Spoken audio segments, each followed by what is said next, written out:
Test me. I want to be worthy. Anybody hearing me? Test me. I want to be worthy. May have changed that a little bit.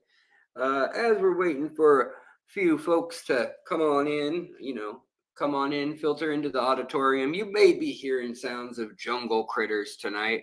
We do have a fierce leopard in the house, and she's just running all over the counter. And I could lock her up, but she's just going to cry from the bedroom. So I'm going to let the jungle cat just wander around and ruin the live stream if she feels like it. And as we are awaiting our fellow friends, our fellow fish lovers, make some room in the back, leave a seat next to you open, make a new friend, and let's do a little song while we're waiting. One evening, as the sun went down and the jungle fire was burning, down the track came a hobo hiking, and he said, "Boys, I'm not turning. I'm headed for a land that's far away, beside the crystal fountain. So come with me and we'll go see the big rock candy mountain. In the big rock candy mountain, there's a land that's fair and bright, where handouts grow on bushes and you sleep out every night, where the boxcars all are empty and the sun shines every day." Hi, kitty cat. And the sun shines every day on the birds and the bees and the cigarette trees, the lemonade springs, and the bluebird sings in the big rock candy mountain.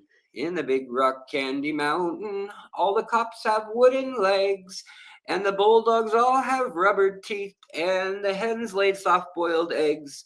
The farmers' trees are full of fruit, and the barns are full of hay. I'm bound to go where there ain't no snow, where the rain don't fall and the wind don't blow, in the big rock candy mountain. In the big rock candy mountain, you can never change your socks, and the little streams of alcohol come a trickling down the rocks. Okay, we're done. How is everybody doing? Yes, it is a shout out to, of course, it's a shout out to "Oh Brother, We're Out Though." But that's actually a song that my grandmother used to sing quite frequently. There's different versions of it. That version is, the one that's from kind of like redressed up. But there are like 5 million verses to that song.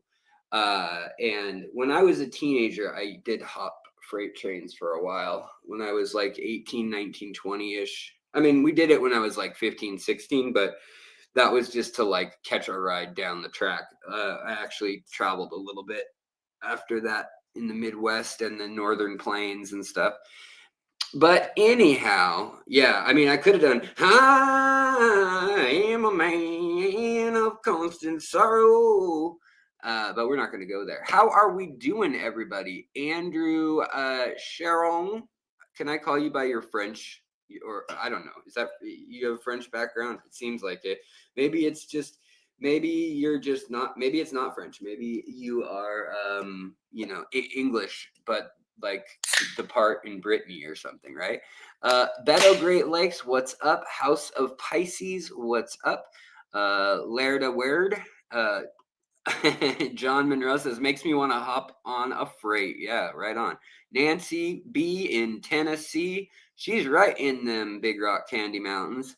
Let's see here. Linda Worth, what's going on? Ben Chester. That's a creepy song, but I bet your grandma sang it cleaned up. The Big Rock Candy Mountain, it's not that creepy. It's an old bum song. It's, she lived in rural Texas and like right on the Louisiana border, and they got a lot of people. They lived on a train line, so they got a lot of people all of a sudden during the Great Depression coming through, and she saw a lot of music that was like they'd never seen anything like that in their little area of the country. She was born in 1916, so she was really kind of a teenager and a young woman when the Depression started. So I always loved her stories of, like the crazy difference that she'd seen in her life, being born in 1916 and making it all the way until 2004 or whatever it was. Pretty wild. But oh yeah, John says that's how I came up to Portland from Stockton in 1973. Wild. You came on a train, right on. All you pufferfish, hello. Jill Eugenia, what's up? French Canadian last name. All right, Sharon. That makes sense. Dr. Pepper O'Clock, that's right. It is. I just got a cat hair in my throat. Can I catch it on my finger before I like saliva it to the back of my throat? Roy Baker, hello. Dre Contosh, hello.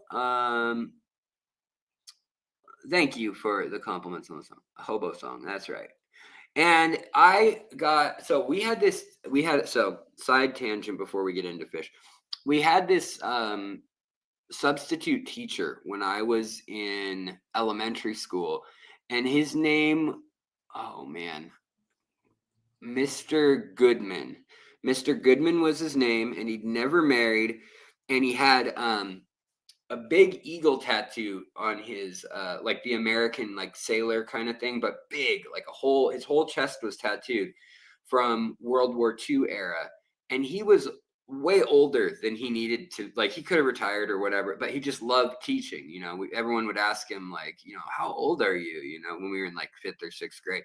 But he would like make us do our work or whatever, and then he'd tell us stories from basically the Great Depression and from World War II era, from his childhood and his young years, and like his early life when he was in World War II. But I was thinking, and I was like, man, that guy was pretty old to be teaching. But anyways, he had he knew the code, and now I'm sure you could probably go online and find it somewhere. But there's a code for these symbols that the hobos.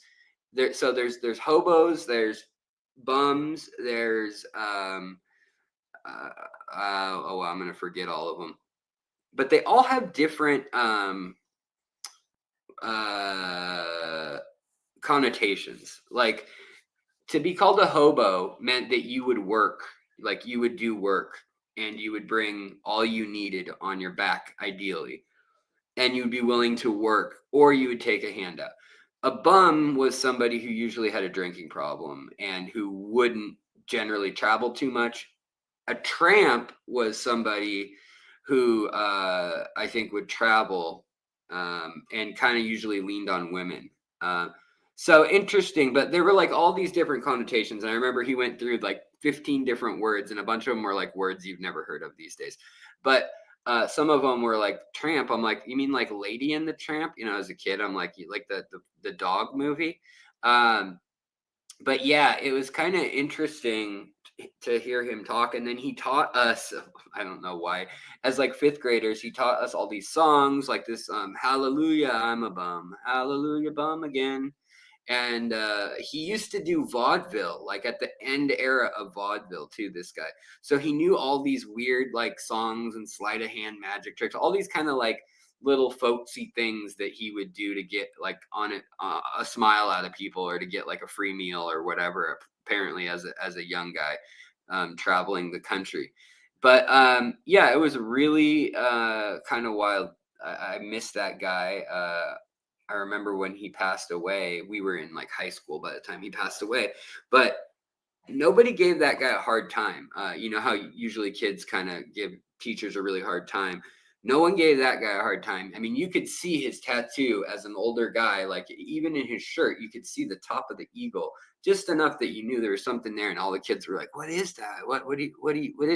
And he'd kind of pretend like he's trying to button it back up, like he didn't want anyone. But it was kind of this game looking back on it. But yeah, Alexander Supertramp. Yeah. First Class Fish, what's up? A Period of Juvenile Prosperity. Good book, huh? I will check that out. Yeah, I'll have to check out that one too. I don't think I've read that one. Oh, I mean, I know I haven't read that one. I don't even know if I've heard of that one. Alex, you see photo book of train hopper Polaroids photographer is. Oh, yeah. I have seen First Class Fish. I have seen some of the. I haven't seen the book itself, but I've seen like scans from that people have shared. Because I do have a couple friends that were like kind of a lot more hardcore than me, that's for sure. I'd be like, oh, golly, I forgot my inhaler. I can't go, guys. And that would be the end of my train hop, or I'd be like, I'm going to fall off and die because that's the kind of luck I have. But I did have a couple friends that I knew that would go all the way down to like New Orleans and, come back and from Seattle or and they didn't care if they ended up in San Diego or in Florida. And a lot of people always would say like, oh, they're drunks or they're this or they're that, they're addicts, that kind of thing.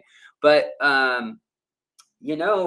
you couldn't really be because you frequently got stuck in the middle of nowhere for like 2 or 3 days on the side of the road. So or the side of the train track, not even a road. So I always found that kind of interesting, like what self-sufficient folks they kind of were, yet at the same time, not at all. Like they're leading on everyone else.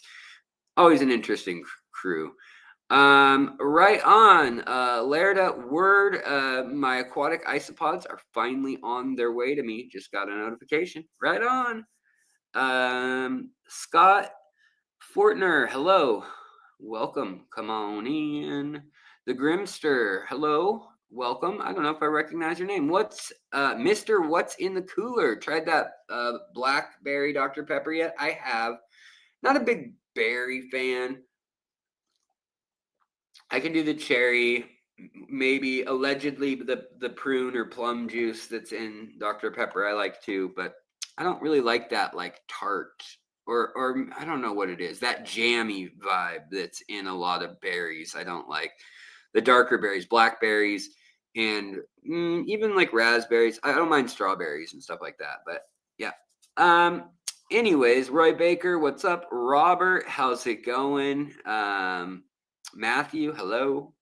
We got some good folks in here. Frank B, also, hello.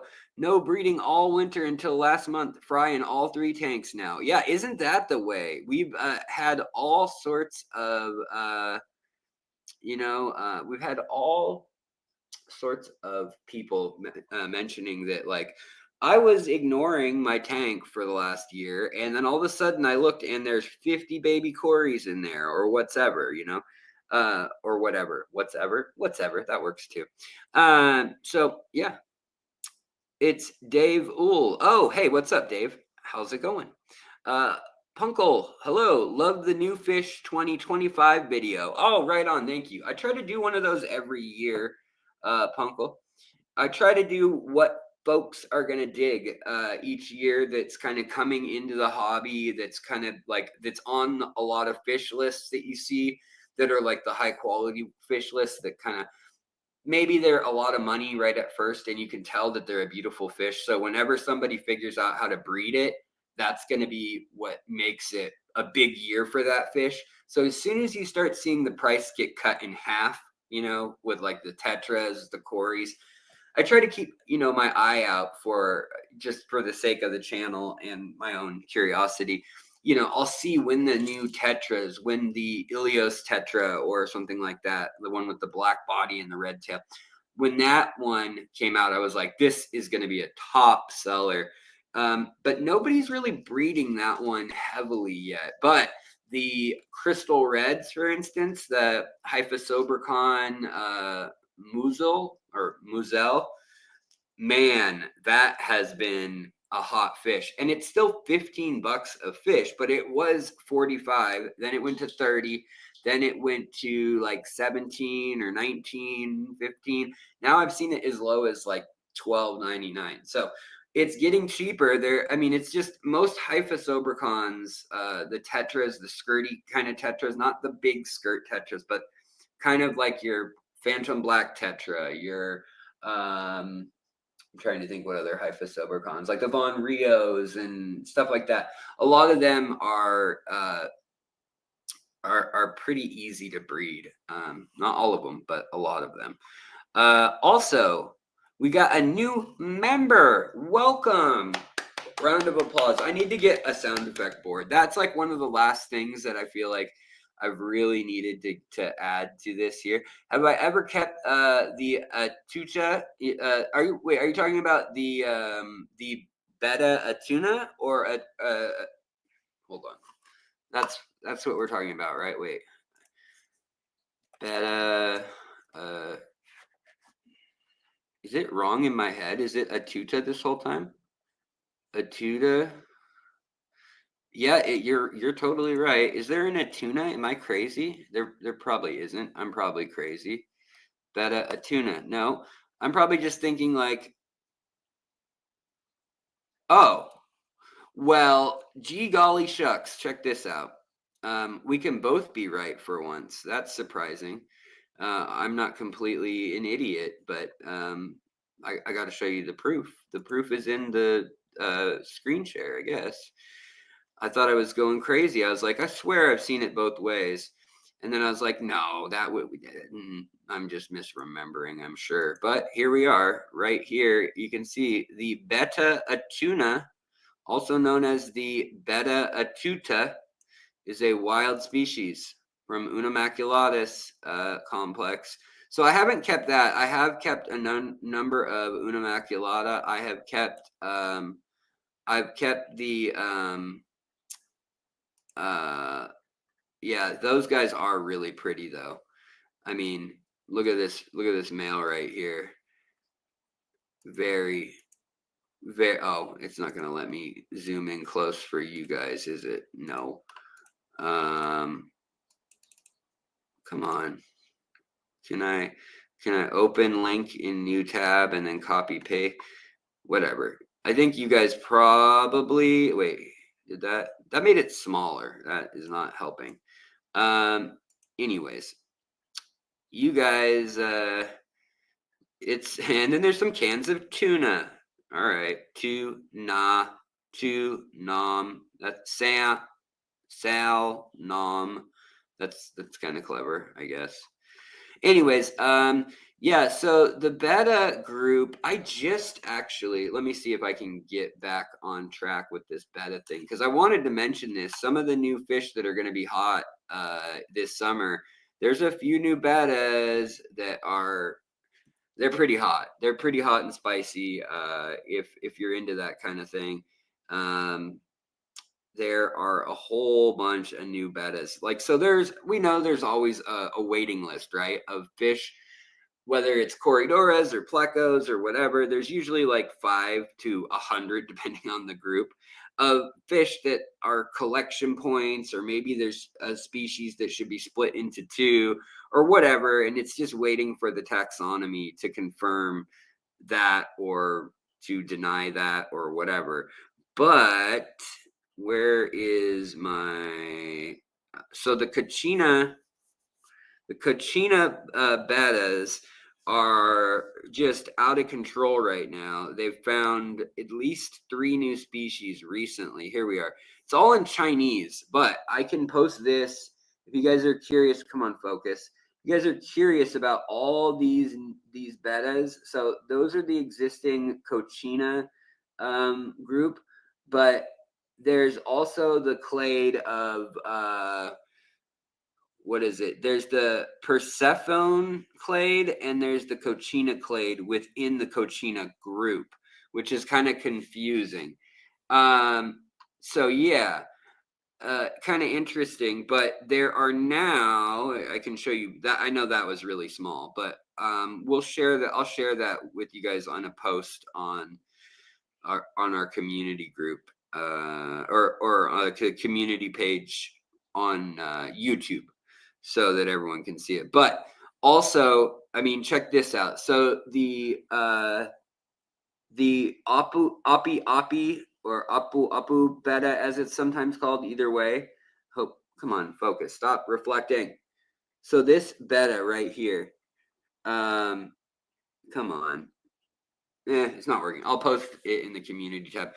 But that betta, that group of bettas that all were kind of called the Apu or Api, usually betta.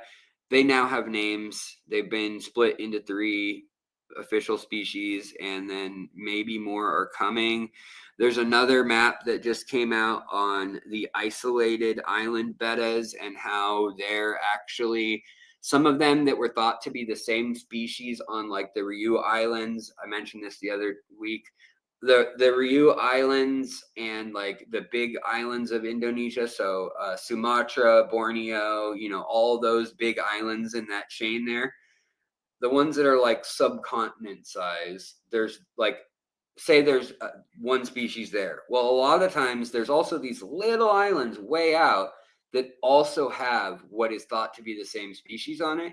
And it turns out now they're doing testing. And even though they look really similar, and maybe it's just like a couple of different dots on their tail fin or whatever, now they're finding like in some cases they're more significantly different than like species from like the mainland and the islands. Even though they look almost identical and they were thought to be the same species and just disjunct species, kind of crazy.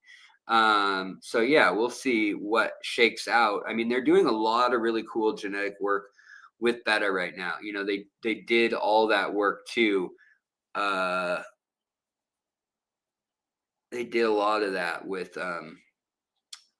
trying to track down the betta splendids and the domestication of bettas, and that was a really fascinating 4-year study.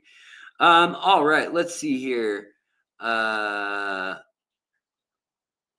Fishery just ordered some tubbing fish from Aquatic Arts. Right on. Use the code and got 15% off. Love to hear it. If you guys are using Aquatic Arts, if you guys are using Shrimp Envy, if you're doing Garden of Eater shrimps, if you're doing Dan's Fish or Moonlight Aquatics, those are the ones that I've really put my money where my mouth is, so to speak, where I've said, yeah, I believe in those people and what they do. I think they're probably the best ones online that are doing it, and I track them down. I'm not going to lie. I also at one point tried to track down the Wet Spot, and I banged on their door for years. Never got the right situation set up, and I think Bob Steenfot actually does have a setup with them still. But moral of the story being is also Imperial, we almost did a thing too, but I decided not to. And I'll just shout them out from time to time because they're doing fine. They're a big company, and I decided I want to encourage the really oddball companies.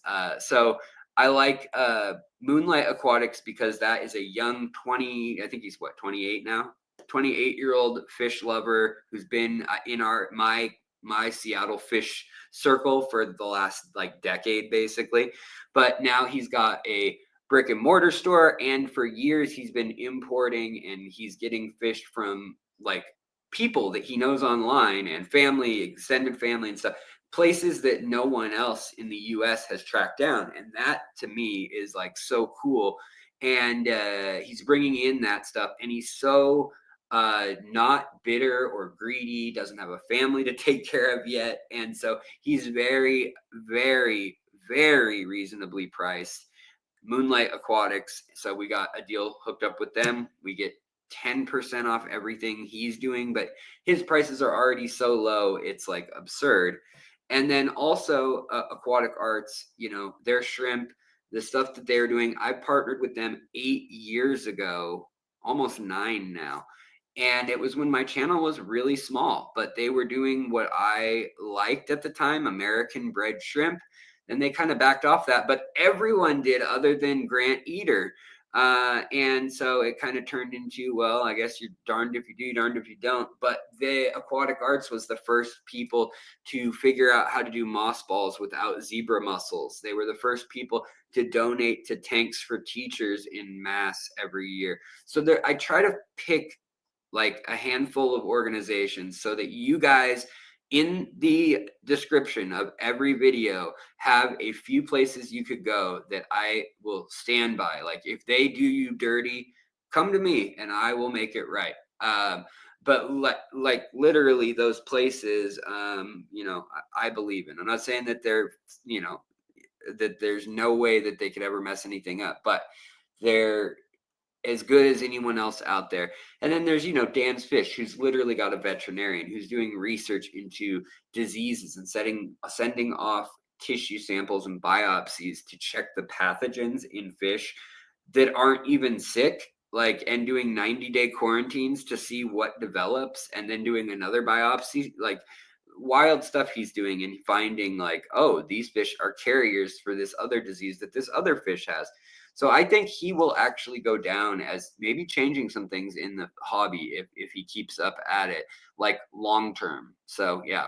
Anyways, that's my little spiel about why I support who I support. I've kind of got someone for each niche, somebody who gets those affordable, rare, oddball fish and that are incredible, like, hill stream loaches. Like, I think those are the hottest fish of the season, honestly. Borneo hill stream loaches. There's over 100 species. It went from 56 a year ago to now there's over 100 in line to be named. It's absolutely wild. I am scared that some of them are going to be like made extinct, but the bottom line is China is like clear-cut logging and mining and building dams all over Southeast Asia. And Borneo and Kalimantan, no difference there. So unfortunately, you can see it like on Google satellite, Google Earth. You can see the clear cutting. You can see a year ago versus, or I mean now, or a year ago, or whatever it is, to 5 years ago, and how there were like not even towns, not even cars on the road up in the mountains. A lot of the roads were just dirt roads, if they even had Google Street View on them. And I would just go up and down little villages and things. A lot of times the Street View clearly was like a backpacker that they'd, done the Street View with a passion for just charting places, like a world traveler that, is into uploading all the Google Street View. Like, there's some Google Street Views of like Amazon indigenous people, their huts out in the middle of the Amazon. Like, there's all these weird, there's also houseboats that you can go inside of and walk around in a lot of cities. There's a lot of crazy stuff that's going on Google Street View that you may not know about. A lot of like national sites, things like the Grand Canyon. You can take a hike down to the bottom of the Grand Canyon. And I think the hope is they want to allow VR for people who can't actually travel there, which is pretty cool, I have to say. But long story short, you can use that to kind of spy and use things like family vacation photo albums being pinned from Chinese and, Vietnamese families, where the husband is clearly working for the mine somewhere on the island, and the family then comes to visit, and you can see that there's like, a lot of money for Borneo, like crazy amount of money. The company's helicoptering them into the middle of nowhere, and they're making these kind of touristy places, and it's all catered to mostly Chinese.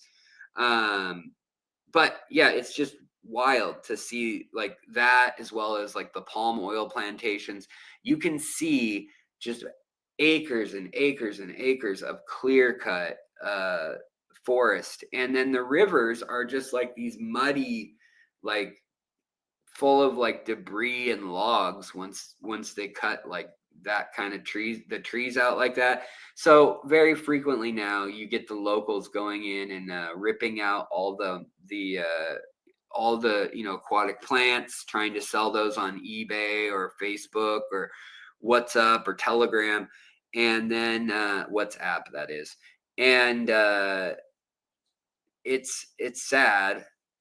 And in some ways, I don't blame them, especially if their family's literally hungry with the changes that are going on, when they used to live off the land and now they're kind of being encouraged to go live in these big villages, especially like in Bougainville. It looks like on the north side of Papua New Guinea, this could be interesting for fish collecting purposes, but it looks like Bougainville, the biggest city in PNG, in Papua New Guinea, it looks like it's going to become its own country. The little island off of Bougainville. Yes, honey, can I help you? is actually no, you're not walking on the keyboard, baby. Why? Matthew, also, I saw your super chat. Sorry, I did not get to that. I saw your super chat. I'm sorry I did not get to that because I had a cat that wants to be on my hat. There's a YouTube that dedicates his content to hobo lifestyle. Cool. Waypoint survival. Oh, I think I might have come across that at one point or another. Let's see here. Sorry, guys. I'm going to scroll down. Stephen P., what's up? Cody Cromer, hello. I'm going to scroll down. House of Pisces, we saw you. Scatty Nona, what's up? Big Steve's Glass Boxes. I'm going to scroll down because I don't know who is... oh, love to trip on fish. What's up? I'm just scrolling down because I don't know what happened to the camera. Is something going on with the camera? What's going on, guys? Tell me what's happening. You guys not see the camera or something?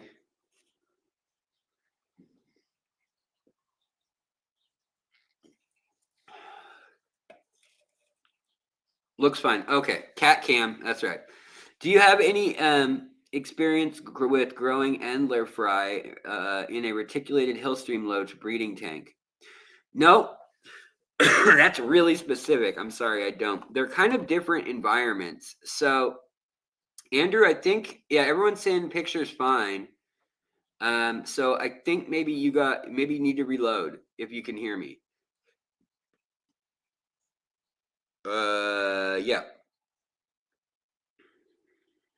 But Ivan, hello. Do you have any experience growing out Endler fry in that reticulate? Here, I'll just put this on the screen. Will Endler fry eat loach eggs or fry? It's a 20-gallon heavily planted. So I'll be impressed if you can get them to spawn in a 20-gallon. It's not impossible, but it's hard. You got to have good flow and a good oxygen. Generally speaking, very, very clean, low TDS water. Generally speaking, there are exceptions to everything. But yeah, you need to do that with the hillstream loaches. Now, the Endlers will reproduce endlessly no matter what. So that should be not an issue. So yeah, but I don't think the Endlers, I mean, they will eat eggs, yes, of other fish, but I don't think it'll be a massive problem. I think the bigger problem is just getting the fish to even spawn at all in there might be really hard, just because they're a fickle fish. They live in hill streams of like water that changes temperature throughout the year and stuff. They kind of have a wet season, a dry season, obviously, but that's also a temperature shift. So reticulated hillstream loaches, they are one of the easier ones to breed out of all of them. They have been bred in captivity for a while. Hello, Jacques, or Jack.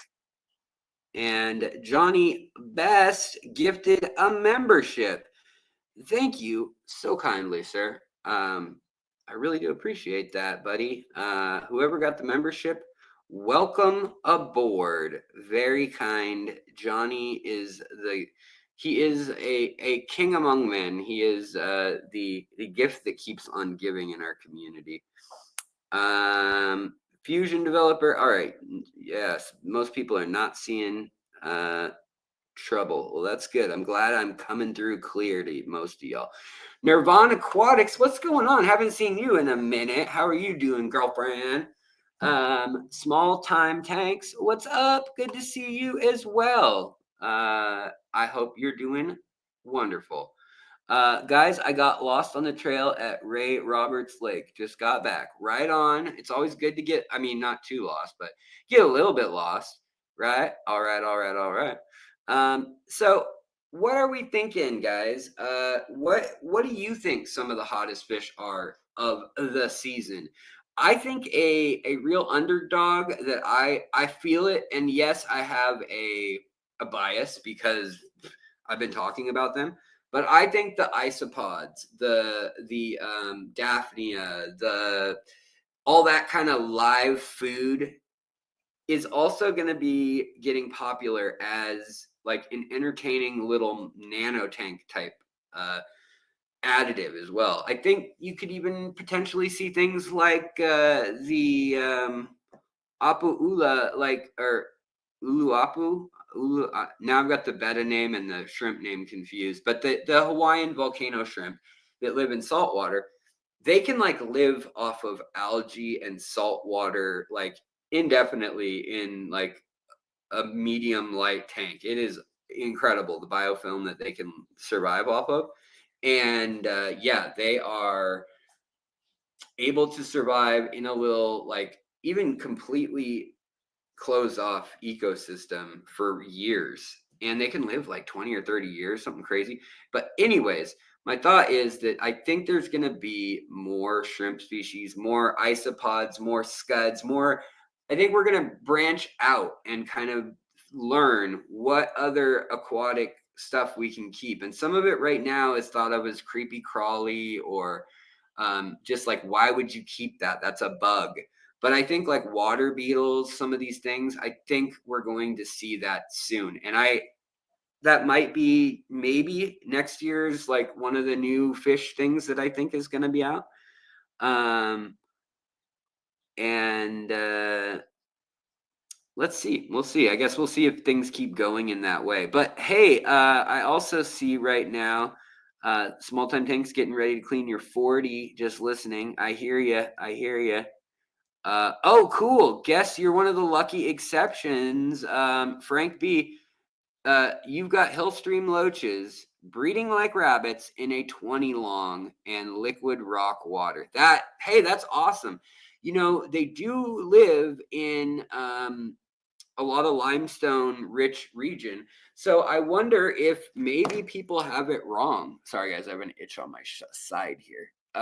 Maybe people have it wrong. Maybe they do enjoy hard water, and maybe the soft oxygen intense water that's moving, maybe they breed the exact opposite time of that. I don't know. I think it's still fairly secretive, like what people are doing to breed them. So, I mean, any info you have, I would love to know, and I'll just file that away in the file cabinet of my mind. I have heard people breed with those, but pretty much every person I know who's done so, like Corey at Aquarium Co-op, did it in the store without even trying. But it was just because he had a huge tank and it had like power heads running on it, and stuff like that. And there's just some babies showed up, So I hear that kind of thing. I know that in Australia, they had a big 20-foot long or whatever it was. Was it 20 feet or was it? It may not have been that big. It might have been more like, I don't know, 10 feet.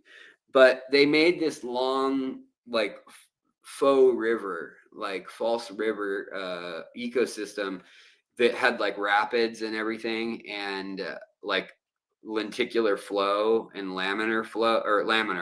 That's the word, where it flows like at the top and below, like has spray bars. And they were breeding quite a few of them. That was like 3 or 4 years ago in a shop down in Australia too, down in Sydney, which I thought was super cool. Justin Starbuck, hello, good to see you. But let's see here. Yeah, Grimster says, I think the whole ecosystem type tank is going to really blow up. More environmental focus for fish. The having these overstock tanks, yeah, I hear you. I think that has been happening for sure. I think there needs to be a correction though, and I really hope there's not a knee-jerk correction like there always is, like politically in America, or even when you talk about things like for instance, the hippie movement, and there's like this really like, ooh, free love and everything, and then it goes all the way back to like 1980s preppy, almost Great Gatsby-esque,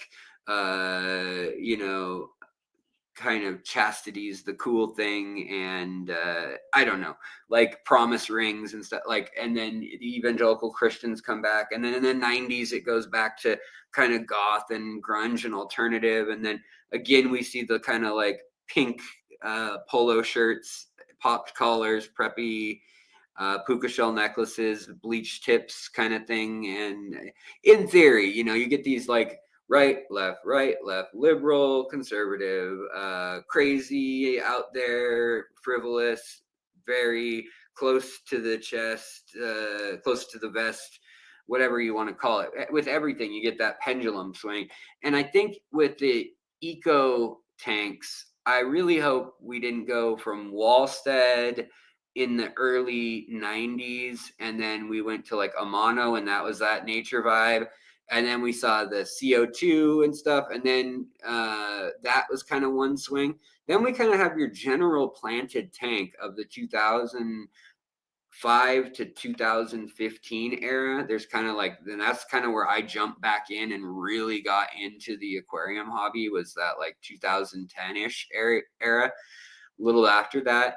Before that, I was really keeping fish like an idiot, and I shouldn't say that, like, not like an idiot, but I was keeping fish in a way that I wasn't growing. I wasn't learning anything. I was just breeding guppies and keeping fish without plants. And it was for the sake of breeding line bred guppies and endlers, and like making money, and also just, I was curious of the biology and stuff, but it wasn't an ecosystem.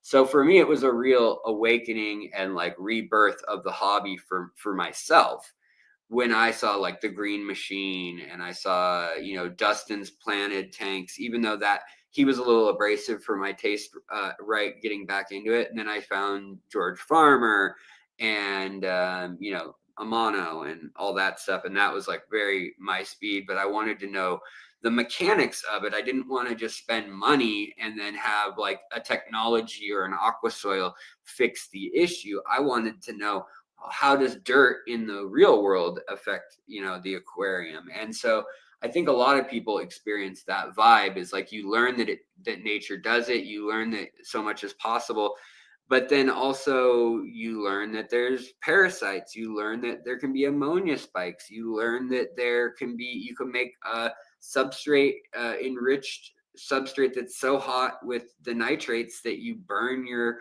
plants. Or, sure, you can do anoxic filtration and these other things, or under gravel filters, or plenums, or whatever you want to get into. It's all interesting. It's all, and there's ways to do a lot of these things. But the end of the day, a well oxygenated moving tank with lots of like stereotypical filtration, surface area for biological filtration, as well as some mechanical filtration, is going to be your best bet for most people to not mess it up, whether that's a sponge filter or hang off the back. That being said, a lot of us have a lot of fun with pushing it and with trying new things. And I'm really afraid that some of the stuff that that gets said still with things like Father Fish or me or whoever, I may have oversold the feasibility of doing things like no water change, filterless tanks that you don't even need to add much food in. Like that, you need a very specific few fish for that. You need to plan that very, very intentionally, and it needs a lot of sunlight. It needs the right ingredients ahead of time, and you need to be able to say, I was wrong, and intervene and help your fish or plants or ecosystem if it's going off the rails. Like, don't just let everything die. And that's my opinion. I guess you live and learn, and you got to mess things up. And hopefully I've done so on this channel. I've really had my whole nature aquarium journey documented, like, on this channel the last 8 or 9 years. I went from aqua soil and plants being the extent of my nature, and learning to work with that, and the kind of CO2 tanks and stuff. When I started this channel and no one was watching, I got into that. I was working at an aquarium store in Seattle, Aquarium Zen, and I was learning Iwagumi aquascaping, and also like Brazilian. Hello, kitty cat. The cat is on my lap again. And I really feel like I learned some useful things with that. And some of those early videos are interesting, but then later I got into the idea of like, well, how can I set up this world and then like try to be more hands off and just like see what happens, see how it like wind up the toy, the clockwork toy, and then just watch it do its thing after you put all the clockwork parts into their perfect position. You know, kind of playing God, I guess, is somewhat what it's about in a way, but also just, you know, replicating nature in some scope. And I think some people have also oversold that like you can have nature in your house verbatim, and of course you have elements of it, but we can't have the drainage basin of a whole river valley in your house. That's just not how it works.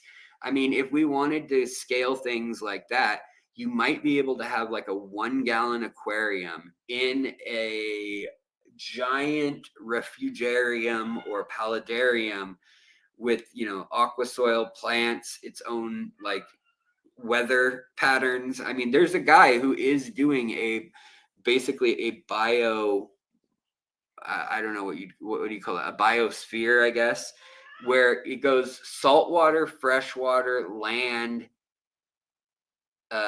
estuary, I want to say, and then cloud chamber, and it's all a self-regulating system. Very, very crazy stuff he's doing on that channel. It's interesting. So far, it's not a lot to visually see yet, but it's interesting. I'll have to share some of that sometime soon if you're interested and want to take a look. I'll have to look up what the name of that channel was again. I know I set alerts I subscribed. So Jacob Gale or Gal. Anyways, I'm sorry I butchered that. How's it going? Small time tanks got nothing super cool rare except dwarf rasboras, pygmy corridoras. Pygmy corridoras are cool. Dwarf rasboras are cool. Well, I won't say overstock, but I have a rule. You should be able to look at your tank and see no fish in it from time to time. Oh, that's kind of an interesting one. Yeah, most of my tanks, like people don't believe me, but like right now is a good example. If I can, I don't even know if I can get yeah, I can't really. But that big tank, the 60 gallon rimless, that's my community tank that has plants everywhere. People are like, oh, there's no room for your fish. Well, right now, all my fish are under an inch long in there, and they have been for a year. But there are like 80 fish in there, and I can see 1 or 2 right now, and that's it. And then you put food in, and it's like, whoa, there are way too many fish in here. So yeah, I kind of feel you on that one, that you should be able to see none, and then you should be able to see like all of them too when it's feeding time or whatever. Let's see here, Ronaldo Gonzalez. Oh, also I saw a comment before I get to this one. What was that comment? I also saw MNJ. Thank you so much for the super chat, buddy. I appreciate it. But I saw any experience with the Imperial Lapis Tetra. Yes, absolutely love that fish. That is probably one of my favorite newer Tetra varietals. And that one, I did a species spotlight on the varieties that are being called that right now. It should be on the channel somewhere. But the Lapis Lazuli and then the Imperial Lapis Tetra, and there's a few names and a few varieties, and then there's 4 scientific names being kicked around for fish that have been given that moniker. So it's a little confusing right now, but Moonlight Aquatics had them for a while, and I was saying like they are one of the most dynamic fish I've ever seen for a schooling community fish. Like they are wild. The red colors and orange, red, and yellow, and then all the way to blue, green, and then with the silver and the black. I mean, they're a really, really cool fish. The Imperial Lapis Tetra, or whatever we want to call it. Yeah, the Melanostechos is one of the species that they are thinking it could be. And then there's another one too that I can't think of, but Hyphosobercon melanostechos is the one that a lot of places are selling as that fish. Regardless, there's a few fish that are pretty similar. They're all very cool.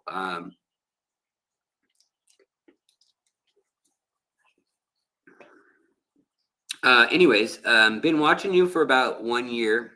Often, as of recent, always walk away with more info and agree with low maintenance, thick substrate, and plants galore. Also get entertained as a bonus with a song and a cat. Well, thank you. I appreciate that. Um, I prefer to keep an aquarium that has some sort of ecosystem element to it. So whether that is plants and the soil substrate and something like that, or whether it's all algae and no plants, but there's like carpets of algae, or whether that it's set up for breeding and shell dwellers, whatever it may be. I like more than just the fish being the product of what I'm looking at. I like seeing the bacterial mats. I like seeing the algae grow. Granted, I hate dealing with algae and stuff in certain cases, just like everyone probably does.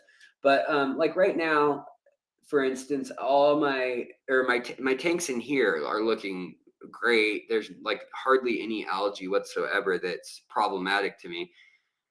I don't have a problem with the very nice short green or kind of off green hair algae that looks like it would be growing in a river. It's kind of like blackbeard algae, but with color to it. But I don't have a problem with that stuff. I think it's cool. I think fish and shrimp both feed off of it. It collects any biological debris and stuff. And I think sometimes it even looks really cool when it's on your aquarium, like sponge filters and stuff. You just don't want it to clog things up. Cat. Okay, whatever. CP or CR fish. We've got a few fish references going on in here. We've got bouncing around the room. People might get that. Anybody get that? Meat stick. Anybody get that? Ryan ordered some sparkling gouramis and rosy loaches for me to play with in the fish room. Right on. Rosy loaches, super underrated. That rosy loaches and red inlay loaches, red tail in lake inlay loaches. Boy, are those one of my favorites. Both of those. They both come from Lake Inlay. Rosy loaches, I think, extend outside of that into the Shan Valley and up into the Wa territory, all the way up into the highlands. And they might go all the way to the Amaputra, or was it Brahmaputra? Brahmaputra River. And the drainage is up there. But it's really pretty. And when you buy them in the aquarium stores, they're always just clear little inch-long fish or even smaller.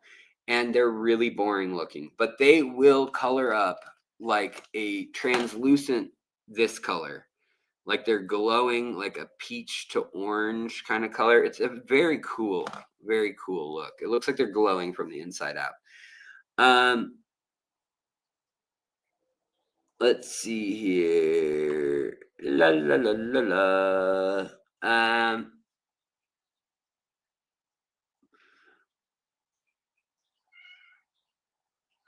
Scuds come plants you may. Oh yeah, scuds do come on plants. Oftentimes, or with shrimp, and a lot of people, you get them and they're like, how can I get rid of them? And I agree. I mean, they're not great if you have either very tiny fish you want to breed, or you have very delicate plants, or you have shrimp you're trying to breed. Those three examples, scuds are terrible. If you have mid-sized like fish in a tank with hardy plants, they will rip up the scuds, and they're an awesome food source that renews very, very frequently, which is great. Let's see here. Should you start a new tank? I got a question here from Dagmar Haggerty. Hello, Dagmar. Should you start a new tank always with new substrate, or can you transfer substrate from tank that's a few months old? If it's a few months old, you can easily move that, especially if it's shallow. If it's shallow, don't worry about it whatsoever. I mean, you could even just gravel vac it and call it good. You're really restarting that, and it has some bacteria that will be on the surface of it and embedded into, if you have aqua soil, it'll be in the aqua soil. it will be on sand, it will be on gravel as well. But like aqua soil or more porous substrates, also things like wood or plants in your aquarium, they tend to be able to just hold on to more surface area of bacteria because there's little voids at a microscopic level. But you can totally move the substrate within 6 months. Now, if you've let mulm accumulate and build up and you've got like fish waste in bands that you can see, and maybe you have sand and gravel and different kinds of things in different layers, that's a case where you really have to decide, like, do I want to actually reuse anything? And I think your answer is going to be no for the most part. Like, yes, there are nitrates in there that are useful, but you kind of have to unearth them and they kind of go everywhere. And that mulm then gets disturbed. It's unlocked. If you were into trying to create a layer below the oxygen to kind of be a root tab of sorts or a layer of anoxic denitrifying or denitrification, turning nitrates and nitrites back into ammonia for the roots of plants to feed, that becomes very poisonous to the fish, especially if you're not in very, very acidic water. So if you're in any water over 6.5 pH, that substrate becomes pretty toxic. Anything over like 8, and I would say for sure don't transfer the substrate. If it's an inanimate, inactive substrate, in the sense that it's crushed coral or it's sand made out of predominantly coral, or it's sand made out of quartz, that there's no ammonia in it, there's no nitrogen or nitrates in it, and there's not organic compounds breaking down like sticks and fish waste and stuff like that.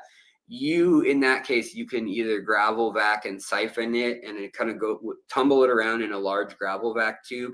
Just did a video on this, and you can manage that waste. The finest silt will come up and out of it if you pinch the hose halfway down, and then your sand or your substrate will fall back into a little lump. Well, the little lump or pile in your aquarium, you can go all the way down to the bottom of the substrate and do that and kind of clean the entire tank that way.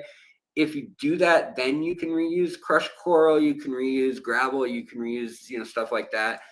But I wouldn't reuse that stuff unless you're able to clean it pretty thoroughly. If it's older, if it's only 6 months or younger, then it should be really easy to clean, and you should be fine, I think.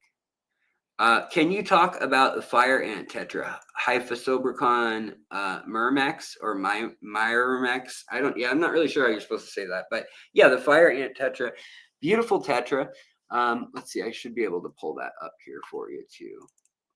And sorry guys, I'm just standing because my back's killing me. Fire ant tetra, another Hyphosobricon. Like all these tetras they discovered recently were basically Hyphosobricons, which I don't know why, but there's a lot of them. So here we go. They look like that, guys, and that's when they look good.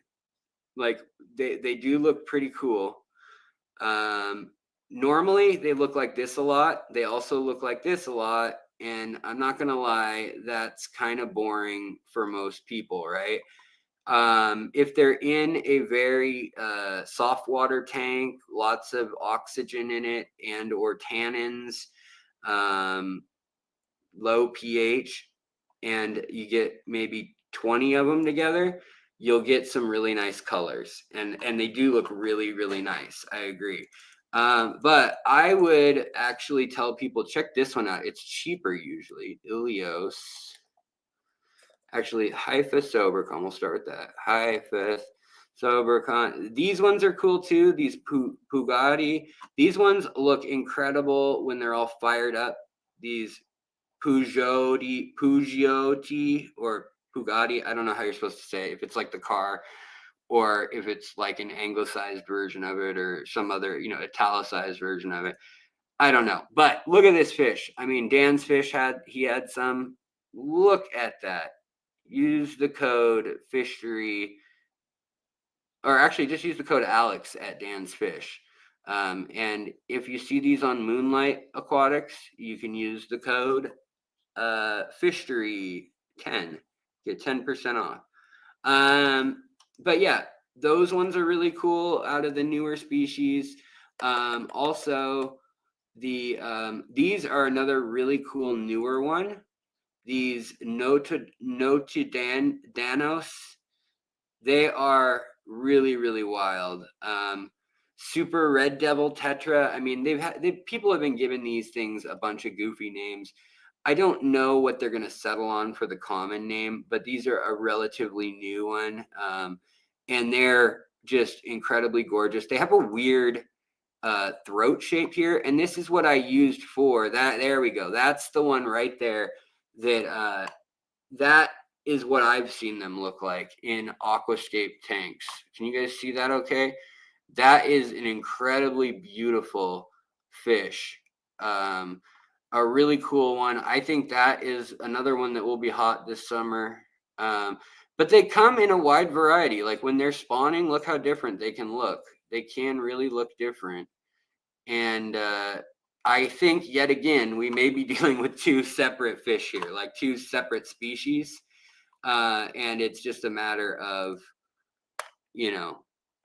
there's a yellow, a red, and a blue devil variety. So the Melanostetios, these are the lapis or imperial lapis tetras. So I think my pictures were showing up for a while on here when you searched for this fish, but they get this really cool rainbow shimmer on the body, and then the males have like a red and yellow hint at the tail, and the feet are like this. That's a better view of, like, that's a male there, whereas the females have more of a blue and green all the way throughout. That's not the best. That's more realistic of what the female would look like there. But yeah, there's videos of me just sitting in awe of watching those fish. And they were only $7 at Moonlight Aquatics. I think he still has some. Use the code FISHERY10 to get 10% off the already super cheap $7. So then also we have the raccoon tetras, which they seem like not that cool of a tetra at first, maybe. Like, look, that's kind of boring, right? But when these males are in full show-off mode with that red chest and the big sail fin that kind of goes back, and then the white hints on the black and yellow tail with the big black stripe. So I was wondering for a while, why are they calling these raccoon tetras? Like, what? I don't see anything like a stripe on the face or anything. Like, why I call them raccoon tetras? Well, it's because their Latin name is Hyphosobricon procyon, and procyon is the Latin name for the raccoon, but it is also a Latin root that they used. I mean, I think it means like striped or something. I might be wrong on that. It doesn't. I know it doesn't mean literally just stripe, but it means something along those lines.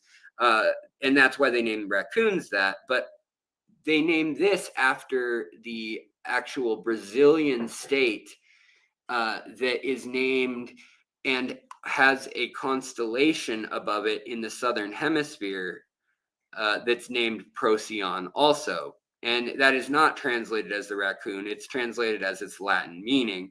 So in theory, this is not the raccoon tetra. That's a misunderstanding. It's more like the Brazilian constellation above the Amazon tetra. But just to get through a couple other one of these, this is another lovely little reed tetra. I've got 50 of these in my tank. These aren't new, but they're another Hyphosobricon that's a mini version, where the males get those same extensions and they kind of color up with a little bit of iridescence and some blue or red or purple, depending on the collection point. Sometimes gold as well. But I like those ones. And then I also like the Ilios, these ones. These are the ones I was talking about earlier. These are the ones I was like, why are these not blowing up all over the hobby? and they must be harder to breed. That's all I can figure, because I mean, well, that doesn't look so good the way they photoshopped that. It is hard to get the edges when they have coloration that goes clear onto red like that, or black into clear finnage. So it's really hard to Photoshop these guys with clean lines. Somebody has to just guesstimate where their fins end, and they kind of draw it in. Like when you see something like this, there's a lot of bad Photoshop jobs that make their fins look really ragged. But again, they come in like this. A lot of these fish have been overlooked for literally the better part of a century, because they look like crap by the time they got to like Manaus, or by the time they got to Amazonas. I mean, by the time they're in an export, a place where they can be exported, they look like crap. They look like they've been beat up and they're just a dull tetra. Whereas you get them into a happy tank and settled, and they are incredible. They're jet black with like blood red. I mean, pretty cool. Also, somebody asked, "Hey Alex, have you ever watched Tanner Serpa Design?" Yeah, I love Tanner's stuff, and I've reached out to him, talked to him years ago before his channel was like huge. And it was easier to kind of probably get through his messages and be seen. But I haven't talked to him in quite a while. But I do really appreciate what he does, and the craftsmanship he puts into his work and all that stuff. Seems he's one of the very sincerely nice creators too. That you hear that, like, I don't know anybody who's like, yeah, he's all right, but ... And you hear basically that all the time about creators.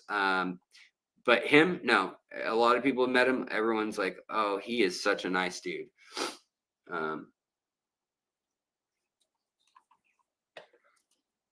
Chris Howell, what's up, buddy? Nirvana Aquatics, look at this. Nirvana Aquatics, oh my goodness. Holy cannoli, guacamole. Let me remove this real quick. Let me tell you how excited I am. 46 freaking months. Are you kidding me? I shouldn't spill your real name and link all these pieces, even though a lot of people know. But thank you so much, Nirvana Aquatics. Also, if you haven't checked out her stuff, especially on like Instagram, her nature aquariums, her blackwater aquariums, very cool. But I think a lot of her. She's really helped with the channel. She's really helped with the Discord. She is a all around very helpful human being, a very sweet human being. And look at this, 46 freaking months. I mean, she has graduated high school and or 4 years of college worth of support for this channel. And thank you so much. You know, Kenny E, I know, is in that same boat. I know Nancy B and Ginger, you know, Graves and people like that. A lot of people are also in it. Okay, so Serena, yeah, I just really appreciate you. Thank you. She's very intelligent as well. When she says something, I'm like, yeah, what she said, you know. There, and we only have a few people in this store. I'm reading comments halfway in my brain and then talking to. Sorry, Ronaldo, I was reading your comment. But yeah, I mean, we have some really talented and intelligent people in the community here that are really very compassionate, and the fact that she's done all that for nothing other than just wanting to help people learn, and she works with Aquarium Co-op and with people who are new and who are sometimes not the easiest people to deal with, but you know, she is an ambassador for the whole hobby. So I really appreciate her being a part of the community, and I want to give her a shout out because, you know, I love all y'all that are a part of this community, but it needed to be said, ladies and gentlemen, ladles and jelly spoons. Which fish do you think currently falling out of fashion or favor that were super popular in recent? Oh yeah, that's a really good question too. Yeah, that's hard. I think convict cichlids. I think maybe some plecos, like the rubber lip plecos. I think word is finally getting around. Those are not the best fish. They're a lot of work. They get big. They poop a lot. And yeah, they eat some algae, but like there's way better choices for cleaning up your aquarium.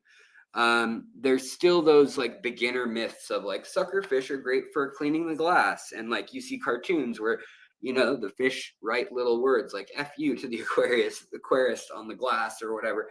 And like, that's funny, haha. But it perpetuates the idea that, oh, they're cleaners. That's what they do.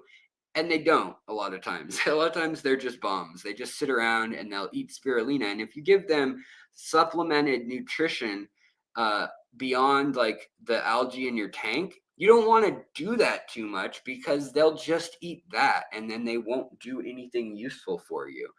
And so it's a fine line in that regard of, do you want your Siamese algae eaters to eat algae and blackbeard algae and stuff like that and actually put a big dent in it? Or do you, hi kitty, or do you want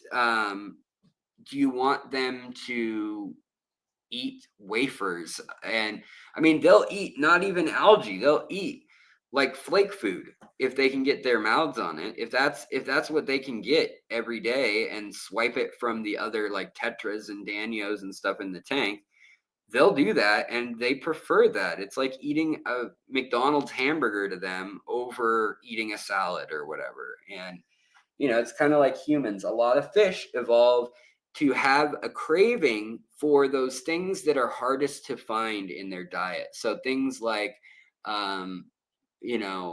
the rare fats and the sugars and things like that. For fish, it's a little different because they have such a high protein diet usually. But I mean, they have a craving for the opposite of what they need to some degree, because biology always does that to every organism. Just like we crave fat and sugar, it's naturally those things are less abundant for us historically. Early humans, for the first part of our existence, that stuff was hard to come by. So when we did come by it, we were told by our brains, like, enjoy it, eat up, eat that honey, eat those berries, whatever. And fish, other animals, all animals are the same way. There's something in their diet that they evolved to only need a bit of, that's a rarity, that they will just purge themselves on. And a lot of times fish food companies know what that something is, like for instance, a flavor or wheat or corn, and they know that they can fatten up your fish with soy, wheat, corn, and be filler that the fish will eat, but it's not what the fish is supposed to eat that much of. They're supposed to crave it because it's a self-limiting thing in nature, if that makes any sense. All right, I'm excited. I should get my 7 panda loaches from Dan's Fish on the 9th. Right on, Laird. That's exciting. Panda loaches are incredible. I love them. I hope that they get more popular. I hope that people start breeding them better too. Sunny G, what's going on? Welcome. Also, Tiffany Clark, what's up? I found a random baby chicken in my yard yesterday. All right, cool. Dinner? No, I'm just kidding. Is it an egg? Did you find an egg in your yard, or did you find a baby chicken? How baby are we talking? Yeah, so I think hopefully plecos out, like, the big rubber lip plecos, the common plecos, hopefully those are going out of style. And I think they kind of are. Hopefully bala sharks go out of style. Hopefully, I mean, I love Oscars, and I hope I don't think they'll go out of style, but I have seen that sales are down for Oscars. People are not bringing as many in. Now, I am biased, as property is so expensive in Seattle right now. They just said the median price for a house is $899,000 in Seattle. That's from the cheapest house or condo, that's ownership, up to the fancy schmancy stuff. Although most of the fancy schmancy parts of Seattle are actually in a town called Bellevue or Woodinville or Redmond, like where Microsoft and all the other kind of like big corporations that make a lot of money are. And so they actually have an area that costs, their prices are like $2 million median houses. But within the city of Seattle, yeah, basically $1 million is the median house price. And that average size for that million is 1,000 square feet. Cat, stop chewing on the camera. And so, long story short, sorry guys, I keep getting cat hairs in my mouth when she jumps and it just floats onto my lips, and then I go, meh, and then I, like a frog. You're like, what frog? I assume frogs, when they eat and they stick their tongue out and they grab things, a lot of times a bunch of crap that they didn't want comes back with it. Like, do you think frogs have cotton mouth or straw mouth or like dust mouth, lint mouth? I bet they do. I bet they're like, oh, I wanted that fly, and they're like, want, or chameleons, but I bet they bring back a bunch of crap all the time. But yeah, buying an Oscar, Dennis Engel, good to see you, buddy. And I agree, it should be a long-term commitment or plan. They are like a little dog. They're really smart. I mean, any big cichlid, it should be thought out. Granted, I think the Midwest and the South and kind of the Great Lakes area, those places, basements because of inclement weather. And I think that like that there allows for the keeping of a lot of fish rooms or hobby spaces that aren't in other parts of the country as well. But I mean, you're talking New York City, LA, Seattle, Miami, any of the big East or West Coast cities that where space is limited and rent is like a crazy amount of money. Like I told you what the cost of living for owning a house is. Like, somehow we found a house. My wife and I spent every last penny to get our house at like 500.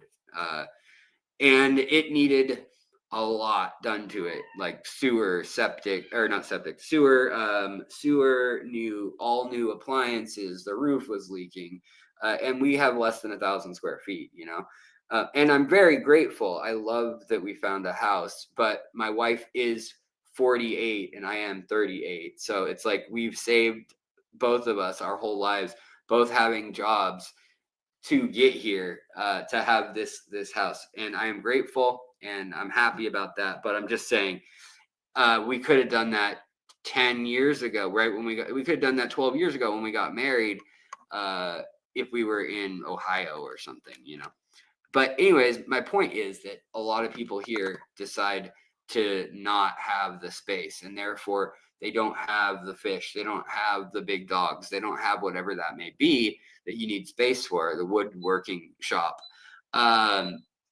even a man cave, whatever it may be, they don't have that. And so it ends up being smaller fish that are getting more popular in my purview, in my circles that I see, as well as the people who are importing most of the fish to the country.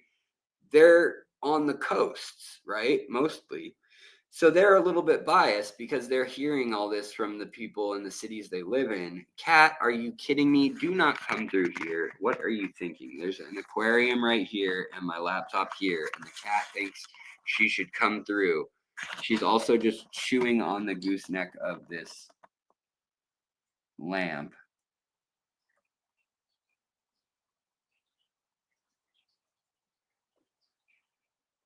What? What are you doing? I don't believe that you're not causing trouble. We went and saw a movie, by the way, my wife and I, in other news. We went and saw a movie the other night. Holy smokes! Serena just popped up on my screen. Holy cannoli, a small drop in the bucket. That is a plop in the pot. Thank you. Plop in the pot. I cracked myself up. Thank you so much. That is very kind of you. You don't need to do that. I just said all the cool stuff you do to help this community. But thank you very kindly. It's very generous of you. Thanks. I mean, 4 years of support. Now this, you do this frequently. Girl, you too much. You way too much. Wait, that sounded bad. I didn't mean that. I didn't mean that the way it could have been interpreted. Watch. Now it's going to be, someone's going to edit that. You way too much. Thank you, though. Thank you. I appreciate it. Pond puppies, what's up? What are you eating? Popcorn? Come on, cat. So we went to a movie. The cat's eating, she's chewing popcorn that fell on the counter. Because my wife brought home the popcorn. It's all stale and gross now. I don't know why it's here. But we went and saw the movie Sinners. I don't know if anybody saw or knows of that movie. Our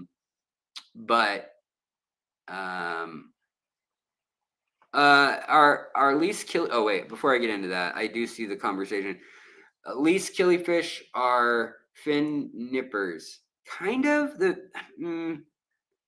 I don't know. I have mixed results with them. They're so small that they're not really a problem for a lot of things. They're also species only wise. They're very interesting. Cat, what are you doing? Of course, she stops as soon as I film her. Yeah, see, stop chewing on the laptop. She chews on everything, and I'm just like, man, one of these days you're gonna chew on a cord, and you're gonna be like a cartoon where I see the electricity going through the cat's skeleton, and then all of a sudden, just she turns to ash like Marvin the Martian's ray gun does. Craig, what's going on? Good to see you. Yeah, I mean, I think they're a pretty peaceful fish in the scheme of things. Even in the nanofish world, they're not as aggressive as like bettas. They're not anywhere as aggressive as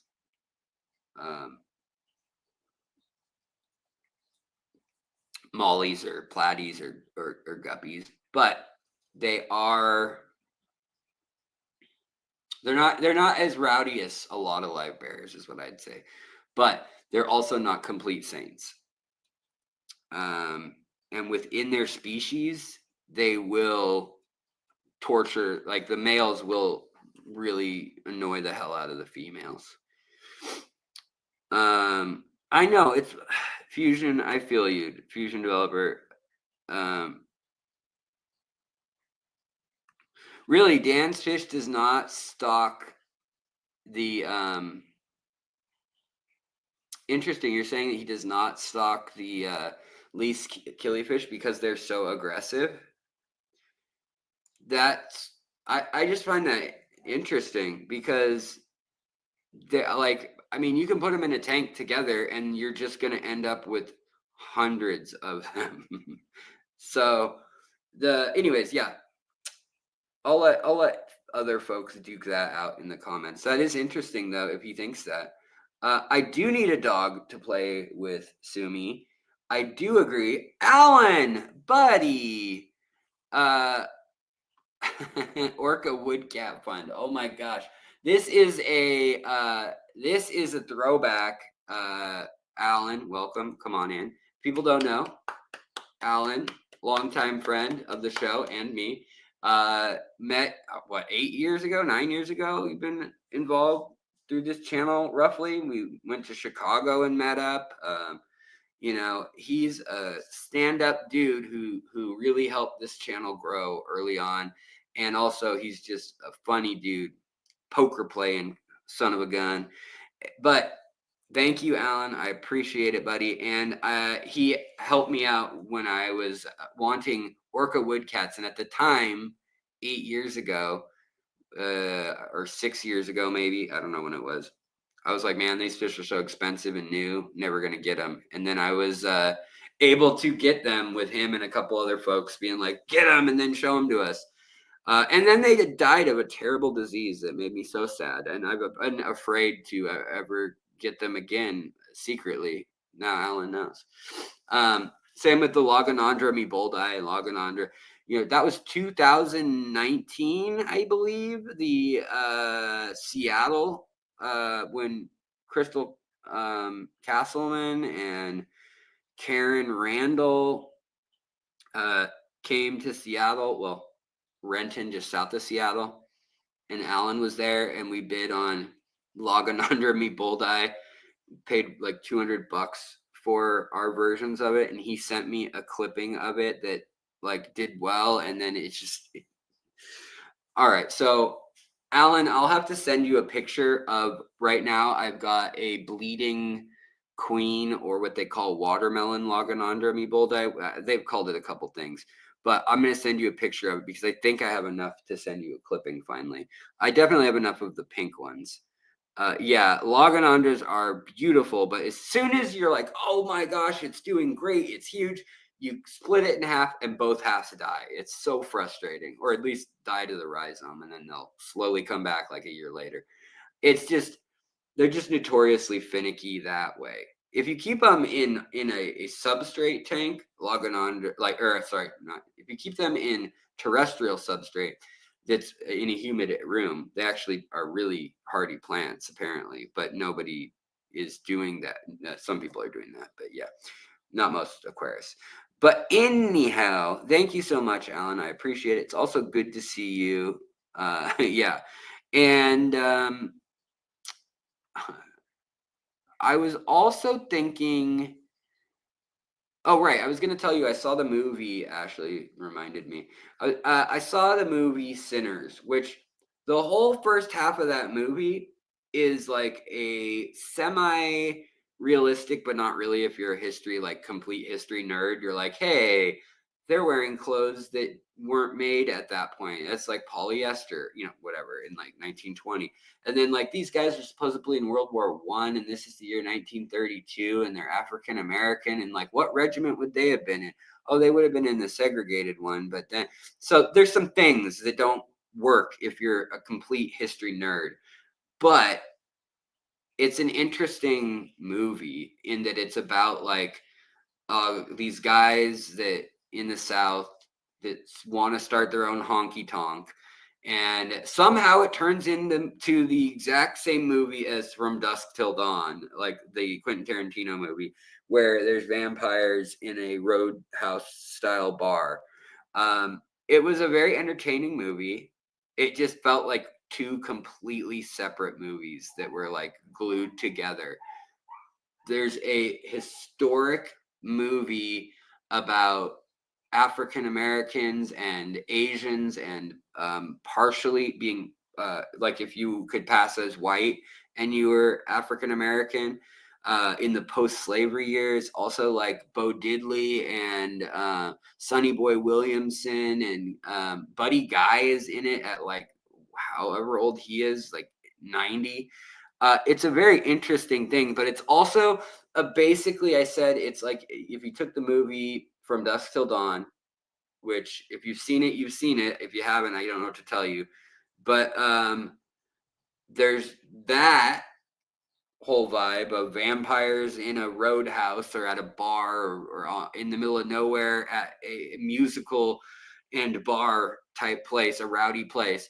And then there's the first half, though, gets into some really like kind of interesting, like they kind of toyed with like what could have been a really moving like social and character driven drama, and then they just turn it into a crazy vampire movie with really cheesy effects. I mean, not terrible, but like, yeah, it was very odd. Did anybody else go see the movie Sinners?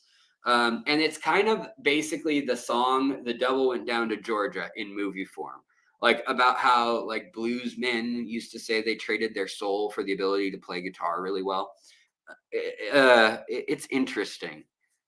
And Saul Williams is in it, if you find him of any interest. I know he's kind of a divisive figure, but I love his slam poetry, and he's the guy who started Def Jam poetry and stuff. But I find him very interesting. I also like his music. Him and Trent Reznor made a lot of really crazy, like electronic beat music. But yeah, Sinners. It's an odd one. I'm not gonna say like you should go see this necessarily, but if you're up for a wow, I don't know what to think about that, but I'm thinking about it still several days later. I think that movie is an interesting one. Which I guess at the end of the day, that's like what I want out of a movie, is I want to keep thinking about it, even if it's terrible. Like if I keep thinking like The Room, like there's a movie that's just awful, but I thought about that. So, I mean, it was worth the few dollars I spent to rent it. Oh, you successfully, hey, I just saw this. Nice. Successfully bred J barbs in March. Very cool. And have distributed 150 of them among local fish stores and friends. That is super cool. Very cool. I would love to hear about that. Do you have a channel where you're showing that? Seville Steve? That's really cool. Thank you. Thank you for sharing that. They're a very small fish, a very elegant and delicate looking fish. I know they come from fairly tannic waters, right, or fairly acidic waters, right? Maybe I have that wrong. I don't know. But they're a very interesting little kind of almost like a glass perch looking barb, like perchiform. Very cool with like some red on them and some black on them. J barbs. I think it's either Laotian or Vietnamese. I don't know for sure. Maybe you know. But congrats, because I haven't heard anybody else talking about breeding those, and I know they're small. So cheers to you. Also, Dennis Engel, thank you. Sinner sounds like a hoot. I love the blues. Yeah, I love the blues too. I mean, yeah. We started this show actually with some well, even pre-blues. It was like I was singing the Big Rock Candy Mountain, a version of that. So that fish in the thumbnail, hold on. It is no, I want to pronounce it right. Notidanos. And it is Hyphosobricon notidanos. And it's a tetra. Granted, that picture may be a different fish. There are 3 or 4 fish going around that either there's different collection points or they're different species, but they're relatively new. And yeah. Oh, hi, Mark. Yeah, Notidanos. That's right. You got it. And it's Hyphosobricon, just like the genus of tetras that there's like 150 of them already, the biggest tetra genus. But yeah, they're beautiful, and there's a few different varietals that they're calling that, and they're all cool fish. So I don't know, but I think those will get more popular. You know, the other thing I think might get a little more popular, and I also really like Serena's question of what's falling out of popularity. Like, I would love to say, honestly, like Biochars too. That's something where I'm like, no, why did they freaking start selling those at Petco and PetSmart? These things get this big or this big, and they live a long time, and they're ancient, and it's just like, most people are going to F that up. They're going to mess it up, and they just want a baby dinosaur this big for like 6 months. And that drives me insane. And for the people who keep them properly and do their research, great, but they don't need to be at Petco or PetSmart. I feel like that's too easy. Like, you should have to do something to get them, like a driver's test, right? Like, you should have to know something. I don't know. Yeah, Senegal Biochar. That one is the smaller of them, and it's probably fine. But I mean, I see, there's 14 Biochar species. I see 7 of them at the store now. Oh, here we go. J barbs are sub-Saharan cyprinids, and pH 5. Okay, yeah, Blackwater for sure. DKH 1 to 5, so that's like 100 parts per million of KH ish. Tropical 21 Celsius 25. Okay, cool. Yeah, well, cheers to you. That sounds pretty cool. I bet those babies are tiny. They're just egg scatterers, I assume? Or do they do any sort of like nesting or anything? I would assume they either scatter and stick them to plants, or they scatter them and drop them on the bottom, huh? Anyways,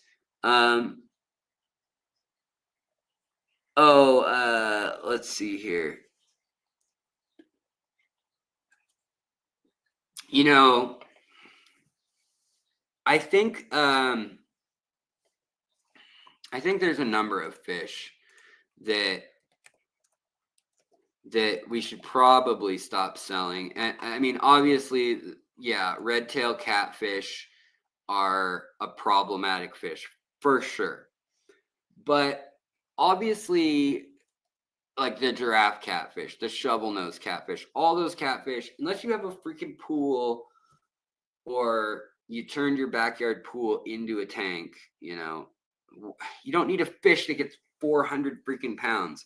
Same with pacus. Most pacus you don't need. Most people are not going to put them in a 180 to start and then move up from there. Yeah, I don't know. Yeah, I agree. Granted, I don't know if that's going to stop though. I think the reality is a lot of people have fish and they have them for 6 months at best, then they kill them, and you know, then they assume, okay, well, I get to get new fish now. So in that sense, I mean, the fact that like red-tailed catfish have 5,000 babies, maybe that is not the worst fish, you know, the worst thing in the world, because most people will not raise them to even get this big. They will kill them before that. And at least use a fish that's going to have 1 billion little babies and it not wild caught. I don't know. The ethics of that are real questionable. Watch me get canceled for that one. Okay, let's see here.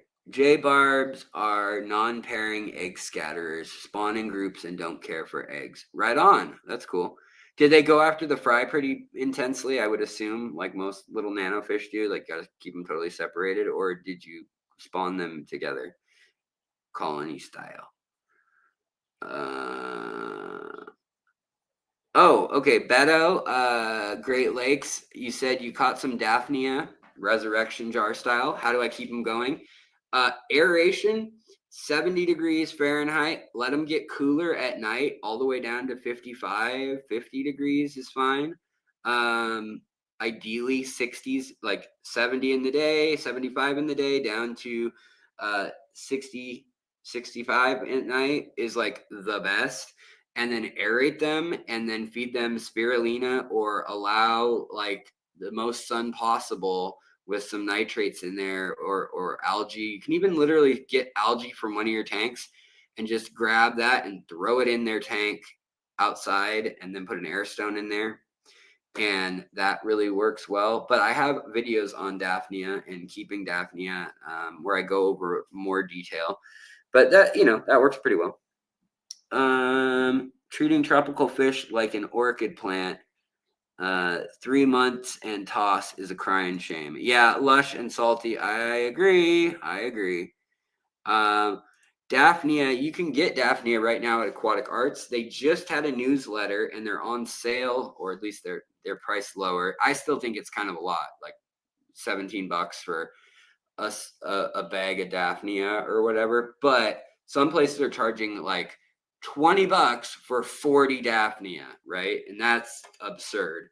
But regardless, Aquatic Arts has that, and you can use the code FISHERY15, all caps, FISHERY15, and you can buy their isopods. They've got terrestrial, and I believe they're going to have aquatic again, or they do. Just check out what they have in their invertebrates section. They've got some interesting stuff in the others category. Things like Scuds also they sell. If you're looking to buy any of that kind of stuff. Would you do a video on fish illness under the microscope? I won't. I have done videos with Anthony Matrrial, who is a biologist and ichthyologist, and we literally did fish anatomy videos to 1,500 views. We literally dissected a fish. It got me in trouble for graphic content. Then I was able to blur some things and able to put it up, but demonetized. And only 1,500 people watched it out of all that, and that was a live stream. That was just basically who watched it live. Almost no one watched it after the fact. So then I edited, put it up after the fact, submitted it for review, had to edit that more because it got demonetized. And showing stuff under the microscope dissected or living that's diseased is a big area of I can get in trouble. But beyond that, I am not the expert for that. I could tell you what I think it is. I can tell you what the common stuff is. I know what gill flukes look like. You know, he points out like very interesting stuff in those videos. You can still see all but one of those videos are still on. If you look up Anthony Matrrial as the keyword or fish anatomy or fish disease. But I don't want to tell anybody a diagnosis. I'm not a doctor. And just like if you're not a human doctor or you're not a lawyer, you're not allowed to comment on those things, or a stock trader. It's kind of like if you're not a fish ichthyologist, like it's not good practice to like really get into the nitty gritty under the microscope stuff about disease. Now, that being said, I do have another microbe and like virologist who does infectious disease in aquatic, well, just fish mostly. And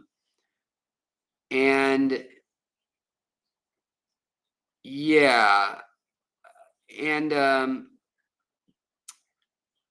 I would say that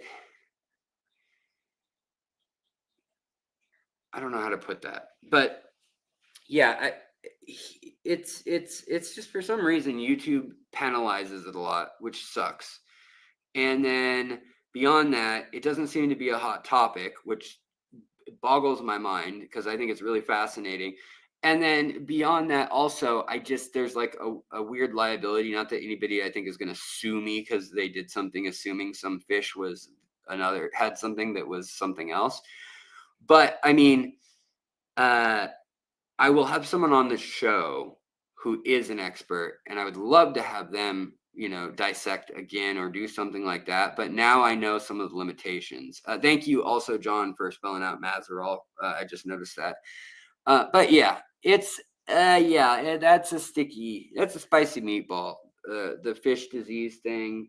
Also, even just giving you guys info on how to treat fish in a way that's like, if they have this, give them this. When I say that to you in bulk on YouTube in a standalone video, it's problematic because I haven't heard the case history, even though I'm not a veterinarian or an ichthyologist. You might think something is very different than what you would think if you were highly educated about like the full range and the full scope of what could be like a white spot on a fish. Yet white spot may just mean ick to everyone else, when really like that to a fish pathogen, someone who studies fish pathogens, to them that's like, well, what kind of white spot? Was it a raised white spot? Was it a colonial cluster? Was it fuzzy? Was it did it have serrated edges? Did it have clear margins? A lot of different details. And so yeah, I guess, I don't know. I guess I'm being really wishy-washy about it, but okay, kitty, I get it. You want your food. You want food. You want your food. You want your mama. Mama's at a charity ball for her work. Okay, guys. Well, I'm going to get going because this little fuzzball is getting more and more rowdy. But I really do appreciate you coming by. I hope you're doing well. I know there aren't a lot of good books or books, period, about fish disease. I know. And a lot of the diseases look the same, and you need lab grade equipment to test what it is, like for anything useful. I mean, even just like basic bacterial stuff. Polar blue cichlids, I think those are not going to be as popular as they were for a while. They'll still be around, but I think people are realizing they're pretty aggressive, and they also have a million babies, and then nobody wants to buy the babies. So that's the deadly misstep that so many like cichlids and fish have ended up with, where it's like anyways, I hope everyone does have a wonderful night. Hey, Jeff Kane, sorry we're headed out. But yeah, Andy Carson, hello and goodbye. You say hello and I say goodbye. Hello, hello. Dave, yes, that's right. Robert Bennett, good to see you too. My color is good. I know. I actually feel pretty good today. I've been. Oh, thanks, Jeff. I'm glad to hear that you've been hanging with us.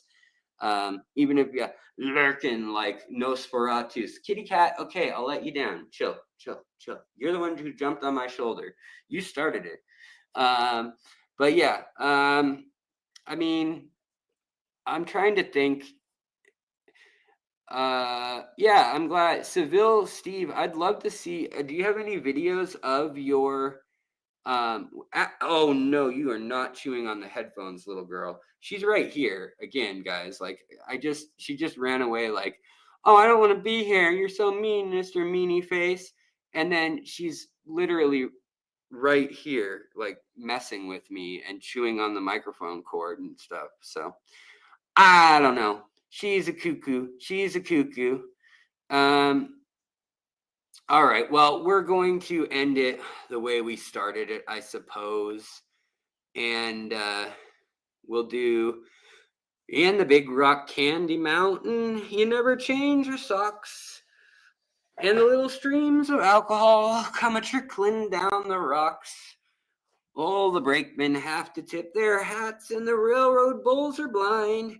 There's a lake and stew of whiskey, too. You can paddle around in a big canoe in the Big Rock Candy Mountains. In the Big Rock Candy Mountains, all the jails are made of tin, and you can walk right out of them as soon as you're put in. There ain't no short-handled shovels, no axes, saws, or picks.